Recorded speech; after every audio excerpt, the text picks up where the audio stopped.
All right, if you spend like any time online, you've probably seen this thing going around, the TikTok chair challenge. Oh, yeah, it's everywhere. Such a simple idea, but it really gets people talking. Exactly. It looks so easy. Stand facing a wall, take exactly 2 steps back, heel to toe, Right, heel to toe. Then you bend over 90 degrees, head touching the wall, and then the tricky part, lift a chair, just yeah, normal chair, to your chest. and try to stand straight up again without moving your feet at all. Simple, right? But here's the kicker, the real mystery. Hmm. Why can most women do it pretty easily while most men just can't? They really struggle. It's fascinating, isn't it? Looks like a strength thing, but it's actually pure physics.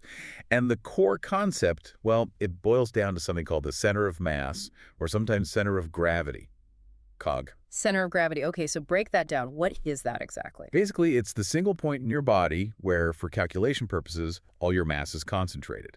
Think of it as your body's balance point. Got it. Like the spot where you could theoretically balance the whole body? Precisely. And the absolute key to this challenge is to stand up successfully, your COG, and remember that now includes the chair's weight too, must stay aligned vertically over your base of support. Which in this case is just your feet, because you can't move them. Exactly. Your feet are the base. If your combined COG drifts too far forward, past your toes essentially, you physically can't stand up. You lose balance. Okay, so this points directly to the gender difference then. Is it about where that cog is typically located in men versus women? That's the primary factor, yes. On average, and these are averages, of course a woman's COG tends to be lower down, sort of around the hips or pelvic area. Their body mass distribution is often a bit different. Lower down, so maybe more stable in that bent over position. Exactly. That lower COG acts like a counterbalance. It helps keep their overall weight, even with a chair, positioned more directly over their feet, their base of support. Whereas for men... For men, the average COG is typically higher, closer to the chest or upper torso. I think I see where this is going. So when a man bends over 90 degrees and adds the chair... That higher COG, combined with the forward lean, shifts his total center of mass much further forward. Often it moves beyond the front edge of his feet. So it's not about muscle strength, it's about leverage. Right. Or the lack of it. Precisely. It becomes a leverage problem. The woman, with her COG staying over her feet, has a mechanical advantage to push back up. The man, with his COG shifted way out front, simply doesn't have the leverage. His muscles can't generate enough force in the right direction to overcome the tipping point.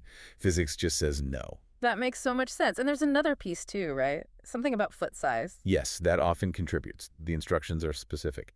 2 steps back, heel to toe. Right.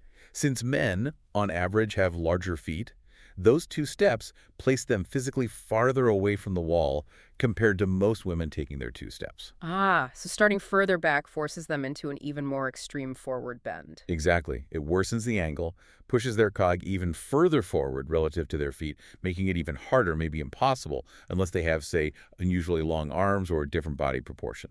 Wow. So this little TikTok challenge is basically a perfect real-world demo of kinesiology principles, like stability and balance. It really is. Kinesiologists, people who study human movement, know this well.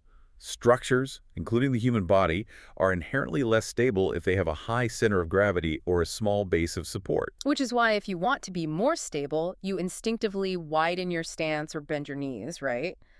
To lower your cog. You got it. Lowering the COG or widening the base keeps that center of gravity safely over the support area. But you mentioned exceptions. Some men can do it. Yes, definitely. Again, averages aren't absolutes. Some men might just have body proportions, maybe shorter torsos, longer legs, smaller feet, that keep their COG within the success zone. Or they cheat. Well, perhaps they modify the rules slightly, maybe they take slightly smaller steps, effectively matching the starting distance a woman might achieve with her foot size.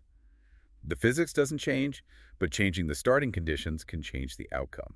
Fascinating stuff. This deep dive, by the way, is brought to you by embersilk.com.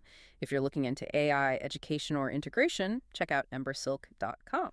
And just before we finish, here's something for you, the listener, to think bet. about. We've talked about the location of the COG, but just how much does it move? Oh, good question. Does it shift much with simple movements? Dramatically. Old studies, classic biomechanics, show that just lifting your arms overhead, or leaning your trunk slightly, can shift your body's overall center of gravity by several inches. It's incredibly sensitive to posture. Several inches. Yeah. Just from moving your arms. Yeah. And understanding that sensitivity is crucial, not just for viral challenges, but in fields like sports biomechanics, physical therapy, even designing things like aircraft where the center of gravity is, well, kind of a big deal. A great point to ponder. That shift is everything. Well, that's all the time we have for this deep dive into the physics of why you might be falling flat on your face with that chair. Hopefully now you know why. Absolutely. If you enjoyed figuring this out with us, please do subscribe to the deep dive and maybe leave us a 5-star review. It genuinely helps other curious minds find the show. Thanks for listening.